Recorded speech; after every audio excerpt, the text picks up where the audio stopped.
നമസ്കാരം സുഹൃത്തുക്കളെ, Calicut university FY/UGP second semester MDC Malayalam ക്ലാസ്സിലേക്ക് സ്വാഗതം. ഈ ക്ലാസ്സിൽ നമ്മൾ നോക്കാൻ പോകുന്നത് സിനിമാ പാട്ടിലെ മലയാളിയുടെ ജീവിതം എന്ന പ്രദീപൻ പാമ്പിരിക്കുന്നിൻ്റെ ലേഖനമാണ്.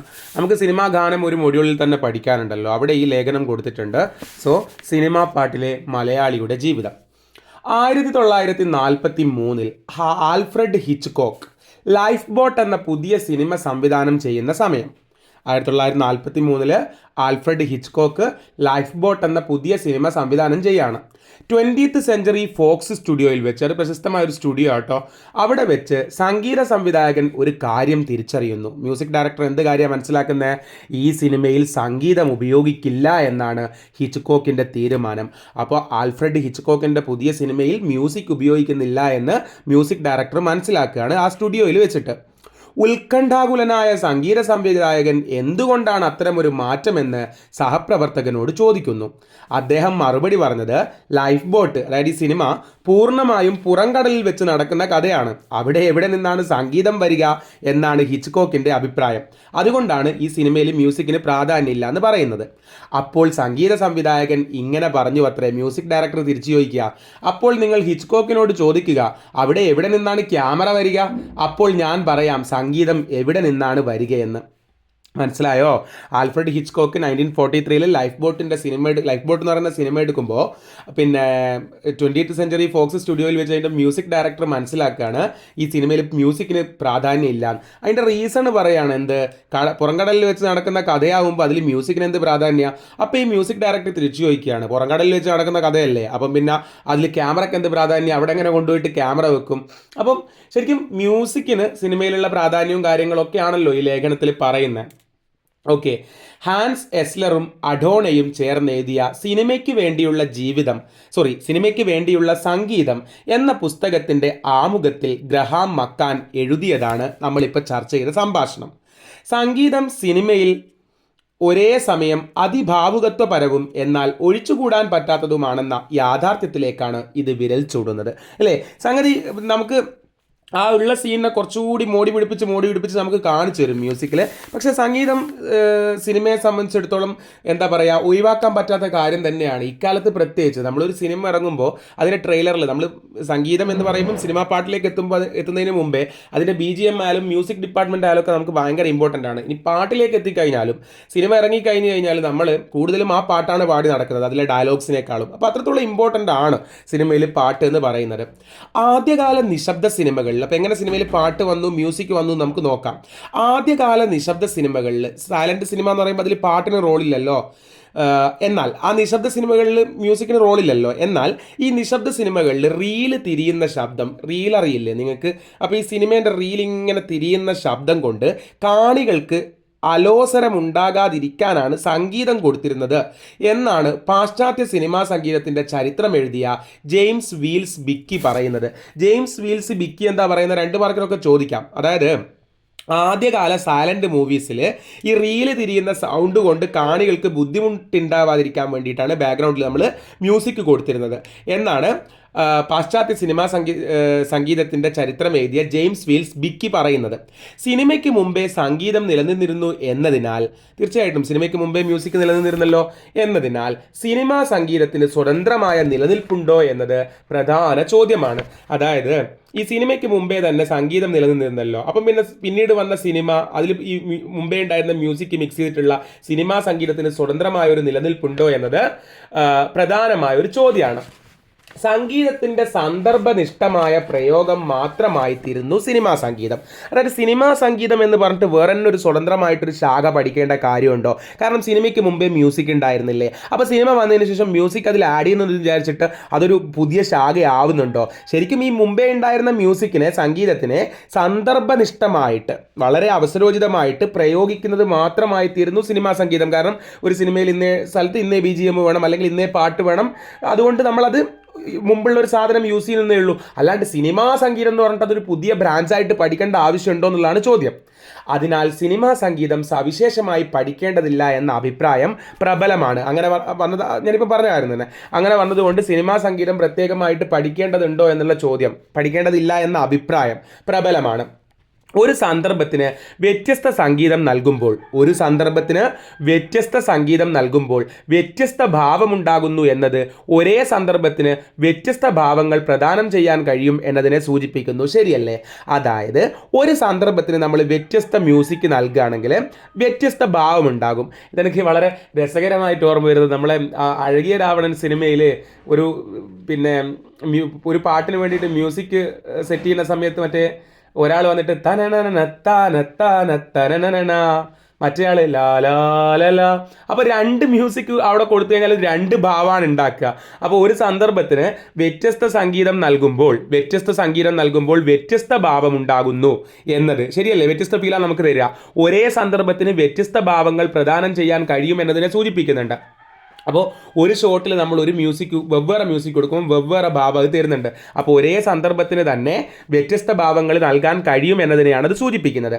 എന്നാൽ സംഗീതം കൊണ്ട് ഒരേ സന്ദർഭത്തെ വ്യത്യസ്തമാക്കാമെന്നും മനസ്സിലാക്കാം അല്ലേ? മ്യൂസിക്കിനെ കൊണ്ട് നമുക്ക് ഒരേ സന്ദർഭത്തിനെ വ്യത്യസ്തമാക്കാം. തീർച്ചയായിട്ടും നിങ്ങൾ ഇൻസ്റ്റയിൽ റീൽസൊക്കെ ആലോചിച്ച് നോക്ക്. നമ്മൾ ഒരേ സാധനം തന്നെ ഒരേ സന്ദർഭം തന്നെ വെവ്വേറെ BGM ഇട്ട് കഴിഞ്ഞാൽ നമുക്ക് വെവ്വേറെ ഫീലാണ് കിട്ടുക. ഒരു സംഗീത സംവിധായകൻ ദുഃഖസൂചകമായ ഒരു സന്ദർഭത്തിന് ഫ്ലൂട്ട്, സാരംഗി, വയലിൻ എന്നിവ ഉപയോഗിക്കുന്നതിന് പകരം ഷഹനായി ഉപയോഗിക്കുന്നുവെങ്കിൽ, ഇതൊക്കെ വാദ്യ ഉപകരണങ്ങളാണ്, ഉപയോഗിക്കുന്നുവെങ്കിൽ അദ്ദേഹം മറ്റുപകരണങ്ങൾ ഉപയോഗിക്കുന്നതിൽ നിന്ന് വ്യത്യസ്തമായി ഷഹനായിയുടെ സവിശേഷ വാദന സാധ്യതയാണ് ഉപയോഗിക്കുന്നത് എന്നും പറയാം. മനസ്സിലായോ? അപ്പോൾ സിനിമാ സംഗീതം ഒരു മിശ്രകത്വ സ്വഭാവത്തോട്, അതായത് ഒരു ഹൈബ്രിഡ് സ്വഭാവത്തോടു കൂടിയ സംഗീതമാണെന്ന് വരുന്നു. അതിന് ശുദ്ധതയുടെ സ്വഭാവമില്ല, അതായത് പ്യൂരിറ്റിയുടെ സ്വഭാവമില്ല. വേണ്ട വിധത്തിൽ വേണ്ടതൊക്കെ മിക്സ് ചെയ്യുന്നു. അതിനാൽ അവ നിരന്തര പരിണാമിയാണ്. 100% ശരിയാണ്. സിനിമാ സംഗീതം എന്നൊക്കെ പറയുമ്പോൾ നിരന്തര പരിണാമിയാണ്. എല്ലാ കാലത്തും അത് മാറിക്കൊണ്ടേയിരിക്കുകയാണ്. ഒരു 50 കൊല്ലം മുമ്പിട്ടുള്ള ഒരു സിനിമയിൽ നമ്മളൊരു ഭാവം അവതരിപ്പിക്കാൻ വേണ്ടി കൊടുത്ത മ്യൂസിക് അല്ല ഇപ്പോൾ കൊടുക്കുക. നമ്മുടെ ടേസ്റ്റും കാര്യങ്ങളും ഒക്കെ മാറാണ്. നിരന്തര പരിണാമിയാണ്. എപ്പോഴും ഇത് മാറിക്കൊണ്ടിരിക്കുകയാണ്. ഈ പരിവർത്തന സ്വഭാവമാണ്, ഈ മാറ്റ സ്വഭാവമാണ് സിനിമാ സംഗീതത്തെ ജനപ്രിയമാക്കുന്നത്. വളരെ ശരിയല്ലേ? ഈ ഒന്ന് തന്നെ പിടിച്ചു നിന്ന് കഴിഞ്ഞാൽ നമുക്ക് എല്ലാ കാലവും പാടി നടക്കാൻ, ചൊല്ലി നടക്കാൻ, മൂളി നടക്കാൻ പറ്റുമോ? ഇല്ല. ഈ മാറുന്ന ഈ സ്വഭാവമാണ് സിനിമാ സംഗീതത്തെ ജനപ്രിയമാക്കി മാറ്റുന്നത്, പോപ്പുലറാക്കി മാറ്റുന്നത്. അതിൻ്റെ ആസ്വാദനത്തിന് പാരമ്പര്യ സംഗീതജ്ഞാനം ആവശ്യമില്ല. വളരെ ശരി. അതായത് നമ്മൾ ഒരു ശാസ്ത്രീയ സംഗീതമാണ് ആസ്വദിക്കുന്നതെങ്കിൽ അതിന് നമുക്ക് നല്ല ജ്ഞാനം വേണം, എന്നാലേ നമുക്ക് ആസ്വദിക്കാൻ പറ്റൂ. എന്നാലോ സിനിമാ സംഗീതം ആസ്വദിക്കാൻ നമുക്ക് പ്രത്യേകിച്ചൊരു പാരമ്പര്യ സംഗീതജ്ഞാനമൊന്നും ആവശ്യമില്ല. നമ്മളിങ്ങനെ നാടിൻ നന്മകനെ പൊന്മകനെ പാടി നടക്കും. വല്ല മ്യൂസിക്കിനെ കുറിച്ച് വല്ല വിവരവും നമുക്ക് ഉണ്ടായിട്ടാണോ? ഇനി അല്ലെങ്കിൽ നമ്മുടെ സിലബസ് തന്നെയുള്ള പെണ്ണാളേ പെണ്ണാളേ കരിമീൻ കണ്ണാളേ എന്ന് നമ്മൾ പാടി നടക്കുമ്പോൾ അത് ആ ഒരു പോപ്പുലാരിറ്റിയാണ്. അതിൻ്റെ അപ്പുറത്തോട്ട് നമുക്ക് അത് ആസ്വദിക്കാൻ വേണ്ടിയിട്ട് മ്യൂസിക്കിനെ കുറിച്ച് വലിയ ധാരണയൊന്നും വേണ്ട എന്നുള്ളതാണ്. ധാരണ ഉള്ളവർക്ക് കുറച്ച് കൂടുതൽ ആസ്വദിക്കാൻ പറ്റുമായിരിക്കും, ഇനി ഇല്ലെങ്കിലും നമുക്ക് പറ്റുന്നുള്ളതാണ് കേട്ടോ. സിനിമാ സംഗീതം അനുഭവ യാഥാർത്ഥ്യത്തെക്കാളും, അതായത് എംപിരിക്കൽ റിയലിസം, അനുഭവ യാഥാർത്ഥ്യത്തെക്കാളും ക്ലാസിക്കൽ റിയലിസത്തെക്കാളും വൈകാരിക യാഥാർത്ഥ്യത്തെ, ഇമോഷണൽ റിയലിസത്തെയാണ് ആവിഷ്കരിക്കുന്നത്. ശരിയല്ലേ? സിനിമാ സംഗീതം ഇമോഷണൽ റിയലിസത്തിനെ തന്നെയാണ് ആവിഷ്കരിക്കുന്നത്. സിനിമാ സംഗീതം വികാരങ്ങളുടെ ഭാഷയാണ്. നമുക്ക് ആ സന്ദർഭത്തിനനുസരിച്ചിട്ടുള്ള ഇമോഷൻസിനെയാണ് തരുന്നത്.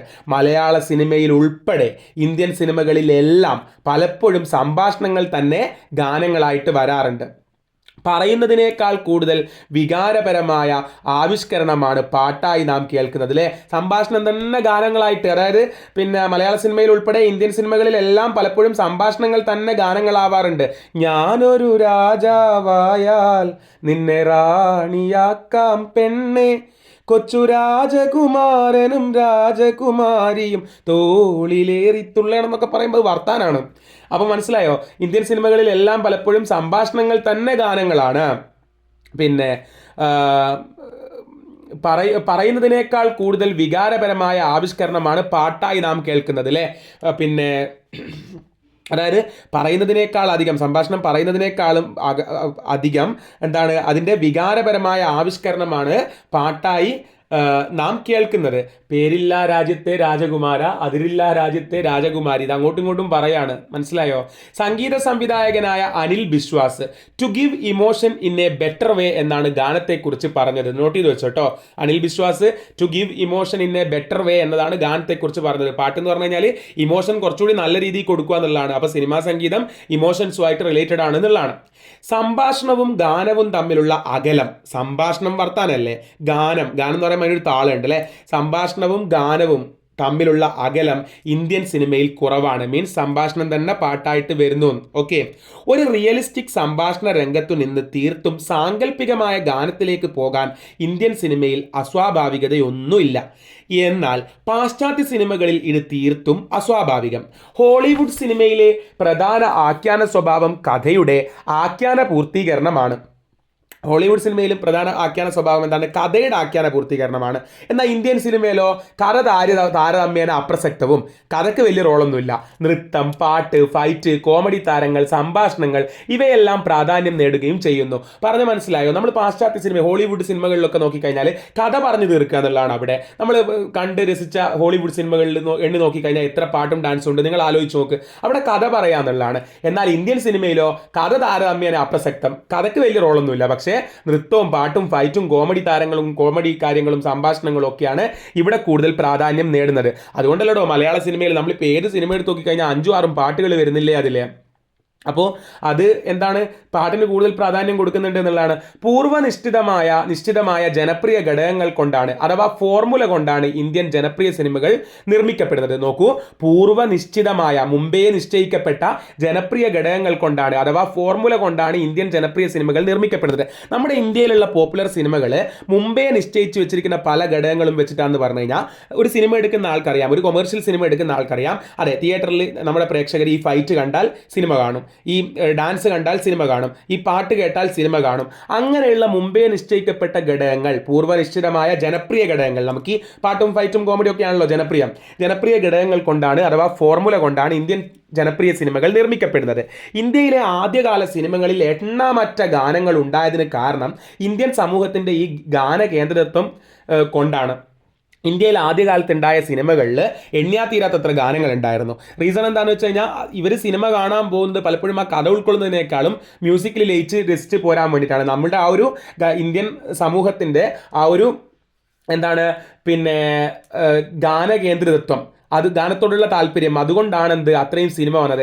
ഇന്ദ്രസഭ എന്ന് പറയുന്ന സിനിമയിൽ 68ലധികം ഗാനങ്ങൾ ഉണ്ടായിരുന്നു എന്ന് ഓർക്കുക. നോക്കൂ, ഒരു സിനിമയിൽ 68 പാട്ട് എന്ന് പറഞ്ഞാൽ.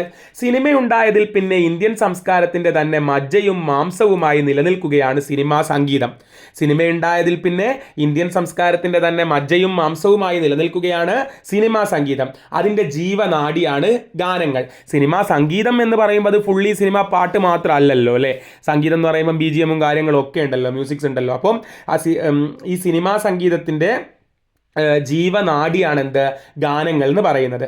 അനുഷ്ഠാനാത്മകമാണ് ഇന്ത്യൻ സമൂഹം. അറിയാലോ, നമ്മൾ ഒരുപാട് അനുഷ്ഠാനങ്ങളിലൂടെ ജീവിക്കുന്ന ആൾക്കാരാണ്. ഇന്ത്യൻ സമൂഹം അനുഷ്ഠാനാത്മകമാണ്. അത് ഫലത്തിലല്ല, പ്രവൃത്തിയിൽ ഊന്നുന്നു അല്ലേ.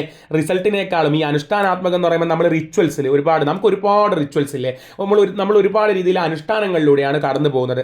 താളാത്മകതയാണ് അതിൻ്റെ സ്വഭാവം. ചലനാത്മക സ്വാതന്ത്ര്യം, അതായത് ഡൈനാമിക് റിയാലിറ്റി എന്ന് താളത്തെ മനസ്സിലാക്കാൻ കഴിയും. വിചാരങ്ങളെ ആവിഷ്കരിക്കാൻ താളത്തെയും ചലനങ്ങളെയും ഉപയോഗിക്കുന്ന സമൂഹമാണ് ഇന്ത്യയിലുള്ളത്. വിചാരങ്ങളെ ആവിഷ്കരിക്കാൻ താളത്തെയും അതുപോലെ ചലനങ്ങളെയും ഒക്കെ ഉപയോഗിക്കുന്ന സമൂഹമാണ് ഇന്ത്യയിലുള്ളത്. ജീവിതം തന്നെ ഒരു അനുഷ്ഠാനമായാണ് തുടരുന്നത്, ശരിയല്ലേ? അതിനാൽ എല്ലാ ചലനങ്ങളെയും അത് താളത്തിലേക്കോ ഗാനങ്ങളിലേക്കോ ആവാഹിക്കുന്നു. മന്ത്രോച്ചാരണം പോലെ അർത്ഥത്തെ പരിഗണിക്കാത്ത ശബ്ദഘടനയിലൂടെ അത് ജനതയുടെ ജീവിതത്തെ നിർവചിച്ചെടുക്കുന്നു. അർത്ഥമില്ലാത്ത ഘടനയായതുകൊണ്ടാണ് മന്ത്രങ്ങൾ കാലത്തെ അതിജീവിച്ചത് എന്നാണ് ഫ്രിറ്റ്സ് സ്റ്റാൾ പറയുന്നത്. ഓരോരുത്തരുടെയും വാക്കുകൾ നോട്ട് ചെയ്ത് വെക്കണേ.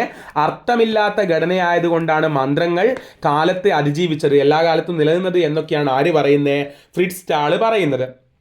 അതിനാൽ ചലച്ചിത്ര ഗാനങ്ങൾക്ക് ഇന്ത്യയിൽ നിലനിൽക്കാനും അതിജീവിക്കാനും മറ്റ് യുക്തികൾ തേടേണ്ടതില്ല. സിനിമാ പാട്ടുകൾ ഇവിടെ നിലനിൽക്കാൻ വേറെ യുക്തികളുടെ ഒന്നും ആവശ്യമില്ല. കാരണം നമ്മൾ ഈ ഗാനകേന്ദ്രിതമാണ്, അതുപോലെ തന്നെ അനുഷ്ഠാനങ്ങളിൽ ജീവിച്ചു പോകുന്ന ആൾക്കാരാണ്. അത് ജീവിതത്തിൻ്റെ അനുഷ്ഠാനാത്മകതയെ പ്രതിനിധാനം ചെയ്യുന്നു. യുക്തിയോ ഔചിത്യമോ അല്ല ഗാനങ്ങളെ പ്രസക്തമാക്കുന്നത് അല്ലേ. യുക്തിയോ ഔചിത്യമോ ഒന്നുമല്ല ഗാനത്തെ പ്രസക്തമാക്കുന്നത്. പിന്നെയോ ഇന്ത്യക്കാരൻ്റെ ജീവിത നിഷ്ഠകളാണ്. അവ എല്ലായ്പ്പോഴും സംഗീതത്തിലോ താളത്താലോ ചലനങ്ങളാലോ നിർമ്മിക്കപ്പെടുന്നതാണ്. എന്താണ് ചലച്ചിത്രങ്ങളിൽ ഗാനത്തിനുള്ള ഔചിത്യം എന്ന ചോദ്യത്തിൻ്റെ ഉത്തരവും ഇത് തന്നെ. സിനിമയിൽ എന്തിനാ പാട്ടെന്ന് ചോദിച്ചു കഴിഞ്ഞാൽ ഇത് തന്നെയാണ് പറയാനുള്ളത്. ഗാനങ്ങളില്ലാത്ത നവതരംഗ സിനിമയായിരുന്ന എലിപ്പത്തായം, ആ കാലത്തിൽ ഗാനങ്ങളില്ലാതിരുന്ന സിനിമയായിരുന്നു എലിപ്പത്തായം. ആ എലിപ്പത്തായം പോലും ഒരു അനുഷ്ഠാന പ്രക്രിയയുടെ നിറവേറൽ പോലെയായിരുന്നു എന്നോർക്കുക. ഫ്യൂഡൽ, അതായത് അതിൽ മുഴുവൻ ഫ്യൂഡലിസവും കാര്യങ്ങളൊക്കെയാണ് പറയുന്നത്. ആ സിനിമ ഒന്ന് കണ്ടു നോക്കിയാൽ മതി. ഫ്യൂഡൽ ശരീര ചലനങ്ങളുടെ പ്രമാണമായിരുന്നു ആ സിനിമയിലൂടെ മലയാളി അനുഭവിച്ചത്. സമയത്തിൻ്റെ ഉപയോഗത്തെയാണ് നാം കലയായി മനസ്സിലാക്കുന്നത്. സമയത്തിൻ്റെ ഉപയോഗത്തെയാണ് നാം കലയായി മനസ്സിലാക്കുന്നത്. മിച്ച സമയത്തെ ഉപയോഗിക്കുമ്പോൾ അത് നാടോടി ക്ലാസിക് എന്ന ഗണകൽപ്പനയിലേക്ക് വരുന്നു. നേരം പോക്ക് തന്നെയാണ് അടിസ്ഥാനപരമായി കലയുടെ രൂപപ്പെടലിന് ഉണ്ടായിരുന്നത്. അവയിലെ പ്രത്യയശാസ്ത്രം കാലത്തിൻ്റെ ഉപോൽപ്പന്നമാണ്, ബൈ പ്രൊഡക്റ്റാണ്. ജീവിതത്തിന് വേഗം കൂടുന്നു എന്ന് നമുക്ക് തോന്നിയപ്പോൾ ഗാനങ്ങൾക്കും വേഗത കൂടി തുടങ്ങുന്നത് സമയമാണ് കലയുടെ അടിസ്ഥാനം എന്നതുകൊണ്ട് കൂടിയാണ്.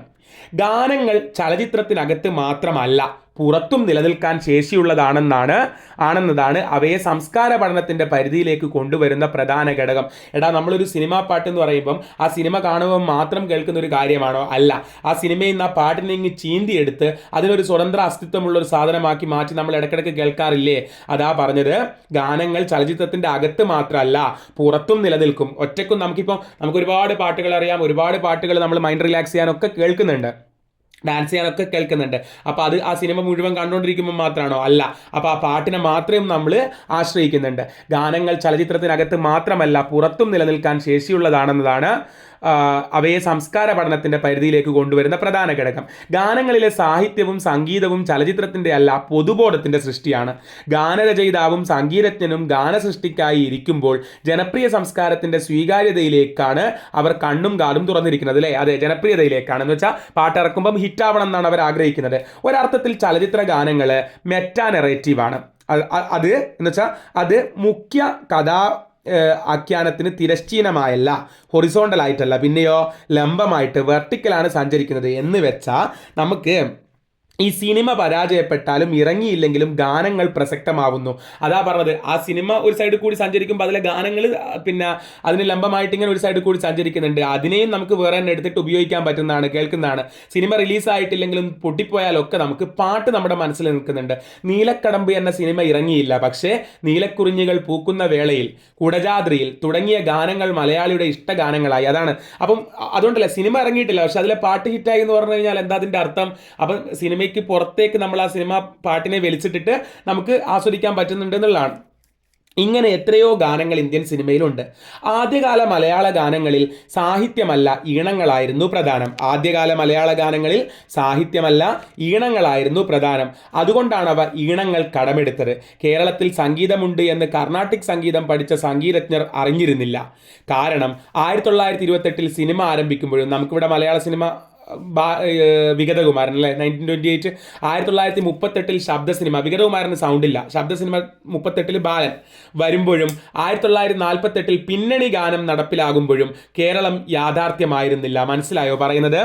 അതായത് ആദ്യകാല മലയാള ഗാനങ്ങളിൽ സാഹിത്യമല്ല ഈണങ്ങളായിരുന്നു പ്രധാനം. അതുകൊണ്ടാണ് അവ ഈണങ്ങൾ കടമെടുത്തത്. കേരളത്തിൽ സംഗീതമുണ്ട് എന്ന് കർണാട്ടിക് സംഗീതം പഠിച്ച സംഗീതജ്ഞർ അറിഞ്ഞിരുന്നില്ല. നമുക്കിവിടെ കേരളത്തിൽ മ്യൂസിക് ഉണ്ട്. കാരണം എന്താ അറിയോ? 1928 സിനിമ ആരംഭിക്കുമ്പോഴും 1938 ശബ്ദ സിനിമ വരുമ്പോഴും 1948 പിന്നണി ഗാനം നടപ്പിലാകുമ്പോഴൊന്നും കേരളം യാഥാർത്ഥ്യമായിരുന്നില്ല. കാരണം കേരളം അതൊക്കെ കഴിഞ്ഞിട്ട് 1956 ഒക്കെ ആകുമ്പോൾ അല്ലേ യാഥാർത്ഥ്യമായിരുന്നത്, കേരള പിറവി വരുന്നത്. അപ്പോൾ അതുകൊണ്ട് തന്നെ ഈ മ്യൂസിക് ഇങ്ങനെ വളർന്നു വരുന്ന ഈ സമയത്ത് കേരളം രൂപപ്പെട്ടിട്ടില്ല. അതിനാൽ കേരളീയതയല്ല, മലയാള ഭാഷ മാത്രമാണ് ഉണ്ടായിരുന്നത്. ആ സമയത്ത് ദേശീയതയെക്കുറിച്ചുള്ള തീവ്രമായ ആഗ്രഹങ്ങൾ മാത്രമാണ് ഉണ്ടായിരുന്നത്. മലയാളി മെമ്മോറിയൽ അവയിലെ ഭൗതിക നേട്ടങ്ങളെ മാത്രമായിരുന്നു പ്രതിനിധാനം ചെയ്തിരുന്നത്. അതായത് മലയാളികൾക്ക് കൂടുതൽ പ്രാധാന്യം കൊടുക്കണം എന്നുള്ള രീതിയിൽ. പല മലയാളിയിൽ നിന്ന് ഒരു മലയാളിയെ സങ്കല്പിച്ച ആദ്യ ജനപ്രിയ കലാരൂപം സിനിമയാണ്. ഓഫ് കോഴ്സ് പല മലയാളിയും, നമ്മൾ മലയാളികൾ തന്നെ പല രീതിയിൽ മലയാളം സംസാരിക്കുന്ന ആൾക്കാരൊക്കെ ആയിരുന്നല്ലോ. എന്നാൽ അവരെയൊക്കെ ഏകീകരിച്ചിട്ട് ഒരു മലയാളിയെ സങ്കല്പിച്ച ആദ്യ ജനപ്രിയ കലാരൂപം ഏതാണ്? സിനിമയാണ്. മലയാള സിനിമ എന്ന് പറയുമ്പോൾ നമുക്ക് എല്ലാ മലയാളികൾക്കും അത് ആക്സെപ്റ്റബിൾ ആണ്. അതിൻ്റെ വികാരമായിരുന്നു ഗാനങ്ങൾ, സിനിമയുടെ വികാരമായിരുന്നു ഗാനങ്ങൾ. അതിനൊരു ആധുനികമായ ശബ്ദരൂപം വേണ്ടിയിരുന്നു. അതാണ് യേശുദാസിലൂടെ സാക്ഷാത്കരിക്കപ്പെട്ടത്. ഓക്കെ, അപ്പോൾ പല മലയാളിയിൽ നിന്ന് ഒരു മലയാളിയെ സങ്കല്പിച്ച ആദ്യ ജനപ്രിയ കലാരൂപമാണ് സിനിമ. അതിൻ്റെ വികാരമായിരുന്നു ഗാനങ്ങൾ. അതിനൊരു ആധുനികമായ ശബ്ദരൂപം വേണ്ടിയിരുന്നു. അതാണ് യേശുദാസിലൂടെ സാക്ഷാത്കരിക്കപ്പെട്ടത്. ഭാഷയിലെ ആദ്യത്തെ ആധുനിക ദേശീയ പുരുഷൻ യേശുദാസാണ്.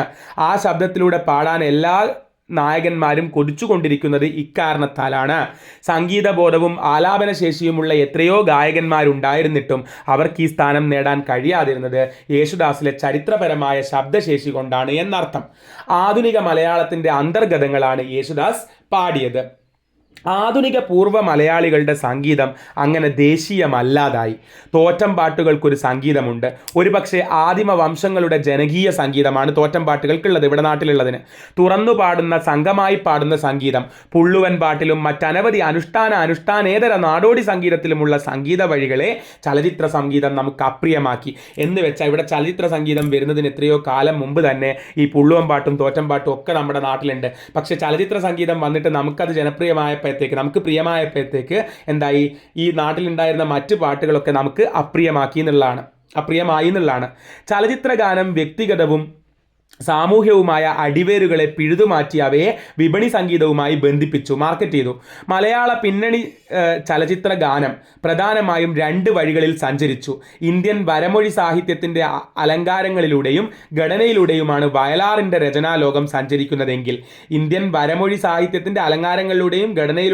വയലാറിൻ്റെ രചനാലോകം സഞ്ചരിക്കുന്നതെങ്കിൽ വാമൊഴിയുടെയും നാടോടി ശൈലിയുടെയും വഴിയാണ് പി ഭാസ്കരൻ സ്വീകരിച്ചത്. ഇവയിൽ പിൽക്കാല എഴുത്തുകാർ തുടർന്നത് വയലാർ വഴിയാണ്. കെ രാഘവൻ, ദക്ഷിണാമൂർത്തി, ദേവരാജൻ, ബാബുരാജ് തുടങ്ങിയ സംഗീതജ്ഞർ, മ്യൂസിക് ഡയറക്ടേഴ്സ് കേരളീയ സംഗീതത്തിന് സ്വതന്ത്രമായ അടിത്തറ പണിഞ്ഞ ശേഷം അതിൽ നിന്നും വളരെയൊന്നും മുന്നോട്ട് പോകാൻ പിൽക്കാല സംഗീത സംവിധായകർക്ക് കഴിഞ്ഞിരുന്നില്ല. 1954 മുതൽ 1970 വരെ 20ഓളം സംഗീത സംവിധായകർ മലയാളത്തിൽ സംഗീതം ചെയ്തിട്ടുണ്ട്. സാഹിത്യനിഷ്ഠവും ശാസ്ത്രീയ സംഗീതനിഷ്ഠവുമായിരുന്നു പൊതുവിൽ ഈ സംഗീതത്തിൻ്റെ അടിത്തറ. സാഹിത്യനിഷ്ഠമായിരുന്നു, ശാസ്ത്രീയ സംഗീത നിഷ്ഠമൊക്കെ ആയിരുന്നു പൊതുവിൽ ഈ സംഗീതത്തിൻ്റെ അടിത്തറ. ഭാവമെന്നതിനെ രാഗഛായകളായാണ് അവ പരിഗണിച്ചിരുന്നത്. ഇതര ദേശീയ സംഗീതങ്ങളിലെ വൈവിധ്യങ്ങൾ, ആഫ്രിക്കൻ, അറേബ്യൻ, കരീബിയൻ, ഗോത്ര സംഗീതം, അതിൻ്റെ വൈകാരികതകൾ മലയാളത്തിലേക്ക് വന്നില്ല. അത് ശാസ്ത്രീയമോ ലളിതഗാനമോ ആയി വൈകാരികതയിൽ ഉറച്ചുനിന്നു. 70കളുടെ അവസാനം വരെ ഇത് തുടർന്നു. അങ്ങനെ നമ്മുടെ മലയാള ഗാനരചനാ രംഗത്തുണ്ടായ ആ ഒരു പുരോഗതിയാണ്, മാറ്റാണ്, ആ ഒരു പരിണാമമാണ് പറയുന്നത്. മലയാള ചലച്ചിത്ര ഗാനത്തിൻ്റെ സമ്പൂർണ്ണമായ ഒരു ഭാവുകത്വ വിച്ഛേദം പിന്നീട് സാധ്യമാക്കിയത് KJ ജോയി, ജെറി അമൽദേവ്, ശ്യാം എന്നിവരെ പോലെയുള്ള കമ്പോസേഴ്സാണ്. മലയാളിയുടെ സംഗീത ആസ്വാദനത്തിന് വരേണ്യ രുചികളിൽ നിന്നുള്ള വിട്ടുപോരലായിരുന്നു അത്. എന്ന് വെച്ച് കഴിഞ്ഞാൽ നമ്മൾ പുറത്തുനിന്നെല്ലാം കുറേ പിടിച്ചു കൂട്ടിക്കൊണ്ടുവന്ന സംഗീതത്തിനെ മാറ്റി വേറെ രീതിയിലേക്ക് വരിക. ഹൈ കൾച്ചറിൽ നിന്ന് പോപ്പുലർ കൾച്ചറിലേക്ക്, ജനപ്രിയ കൾച്ചറിലേക്ക് യഥാർത്ഥത്തിൽ ചലച്ചിത്ര സംഗീതം വരുന്നത് ഇവരുടെ ദ്രുതതാള സംഗീതത്തിലൂടെയാണ്.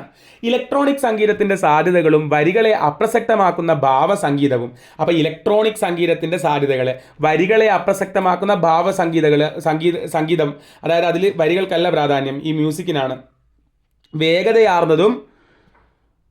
വേഗതയാർന്നതും താളപ്രധാനവുമായ സംഗീത ശൈലിയും മലയാള സംഗീതത്തിൽ പ്രാധാന്യം തേടുന്നത് ഈ ഘട്ടത്തിലാണ്. വെസ്റ്റേൺ നോട്ടുകളുടെ ഭംഗി കേൾക്കാൻ ജോയിയുടെ എൻ സ്വരം പൂവിടും ഗാനമേ, കുറുമൊഴി കൂന്തലിൽ തുടങ്ങിയ ഗാനം കേട്ടാൽ മതി. എക്കോഡിയൻ്റെയും കോംബോ ഓർഗൻ്റെയും വാദന അനുഭവമാണ് ജോയിയുടെ ഈണങ്ങളുടെ അടിത്തറ. ഹാർമണിയുടെയും കോഡ്സിൻ്റെയും സാധ്യതകൾ പരമാവധി അദ്ദേഹം ഉപയോഗിക്കുന്നു. കൊയർ സംഗീതമായിരുന്നു ഇക്കാല സംഗീത സംവിധായകരുടെ സംഗീത അടിത്തറ. ഇലക്ട്രോണിക് യുഗത്തിൻ്റെ ആരംഭം കൂടിയായിരുന്നു അത്. മോണോ സിസ്റ്റത്തിൽ നിന്ന് സ്റ്റീരിയോ സിസ്റ്റത്തിലേക്ക് ശബ്ദയന്ത്രം മാറുന്നുണ്ട്. സംഗീതത്തിൻ്റെ പുതിയ തരം പ്രവാഹം സൃഷ്ടിക്കാൻ ഇവയിലൂടെ സാധ്യമായി. ധ്യാനാത്മകതയിൽ ഗാനാനുഭൂതിയുടെ തലത്തിൽ നിന്ന് ചലനാത്മകതയും ശരീര ചലന സാധ്യത നൽകുന്നതുമായ സംഗീതത്തിലേക്കുള്ള സഞ്ചാരവും ഇക്കാലത്താണ്. ക്ലാസിക്കൽ ഫോക്ക് ഡാൻസുകളിൽ നിന്ന് ക്ലബ്ബ് ഡാൻസുകളിലേക്ക് ഇക്കാലം സിനിമ മാറുന്നു. ശുദ്ധ സംഗീതം എന്ന സ്വരൂപത്തിന് വന്ന മാറ്റമാണ് ഈ ഘട്ടത്തിലെ മറ്റൊരു പ്രധാന സംഗതി. നോട്ട് ചെയ്ത് വെച്ചോട്ടോ, ഇത് 5 മാർക്കിനൊക്കെ ചോദിച്ചാൽ എല്ലാ ഭാഗത്തും എടുത്ത് എഴുതാൻ പറ്റണം. ഈ സമയത്ത് വന്ന പ്രധാന മറ്റൊരു മാറ്റം എന്താണ്? ശുദ്ധ സംഗീതം എന്ന സ്വരൂപത്തിന് വന്ന മാറ്റമാണ് ഈ ഘട്ടത്തിലെ മറ്റൊരു പ്രധാന സംഗതി. സ്വതന്ത്രമായ സംഗീത ലോകത്തിലേക്കുള്ള ഈ പ്രവേശനം, അതിൻ്റെ സ്വാതന്ത്ര്യം ആഘോഷിച്ചത് ജോൺസണിലാണ്. ആകാശമാകെ കണിമലർ കതിരുമായി എന്ന ഗാനം കേട്ടു നോക്കൂ.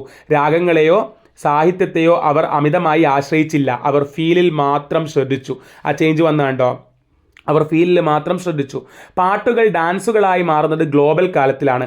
എല്ലാതരം ഉദ്ദേശങ്ങളെയും കേൾവി കൈയൊഴിഞ്ഞു.